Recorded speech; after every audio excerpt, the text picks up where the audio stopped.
ಕೋಡಿ ಬಿದ್ದ ಚಿತ್ರದುರ್ಗದ ವಾಣಿ ವಿಲಾಸ ಜಲಾಶಯ.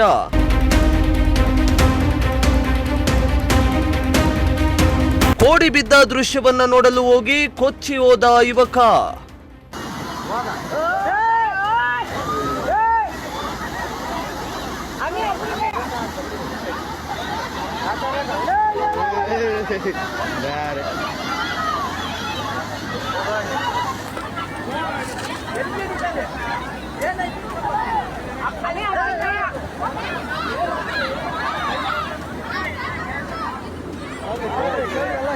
ಎಸ್ ವೀಕ್ಷಕರೇ, ರಾಜ್ಯಾದ್ಯಂತ ಕೊಂಚ ಬಿಡುವು ನೀಡಿದ್ದ ಮಳೆರಾಯ ಈಗ ಮತ್ತೆ ಆರ್ಭಟಿಸುತ್ತಿದ್ದಾನೆ.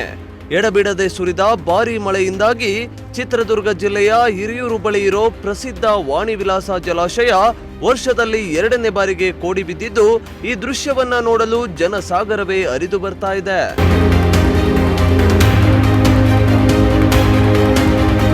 ಹೌದು, 1907ರಲ್ಲಿ ನಿರ್ಮಾಣವಾದ ಈ ಡ್ಯಾಂ ಇತಿಹಾಸದಲ್ಲೇ 4ನೇ ಬಾರಿ ಸಂಪೂರ್ಣವಾಗಿ ಜಲಾಶಯ ತುಂಬಿ ಕೋಡಿ ಬಿದ್ದಿದ್ದು, ಇದೊಂದು ಅಪರೂಪದ ಕ್ಷಣವಾಗಿದೆ. ಇತ್ತ ಡ್ಯಾಂ ನೋಡಲು ಜನರು ಬರ್ತಾ ಇದ್ದಾರೆ. ಇನ್ನು ಯುವಕನೋರ್ವ ಡ್ಯಾಂ ನೋಡುವಾಗ ಆಕಸ್ಮಿಕವಾಗಿ ಕಾಲು ಜಾರಿ ನೀರಿಗೆ ಬಿದ್ದಿದ್ದು, ಕೂಡಲೇ ಆತನನ್ನ ಪ್ರವಾಸಿಗರು ರಕ್ಷಿಸಿದ್ದಾರೆ. ಈ ವಿಡಿಯೋ ಪ್ರವಾಸಿಗರ ಮೊಬೈಲ್ ಫೋನ್ ನಲ್ಲಿ ಚಿತ್ರೀಕರಿಸಿದ್ದು, ವಿಡಿಯೋ ಸೋಷಿಯಲ್ ಮೀಡಿಯಾದಲ್ಲಿ ವೈರಲ್ ಆಗ್ತಾ ಇದೆ.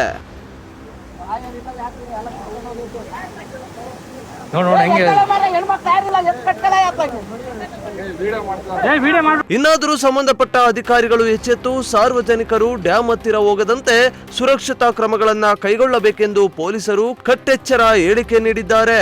ವೆಂಕಟಚಲಪತಿ, ಪ್ರಜಾಶಕ್ತಿ ಟಿವಿ, ಚಿತ್ರದುರ್ಗ.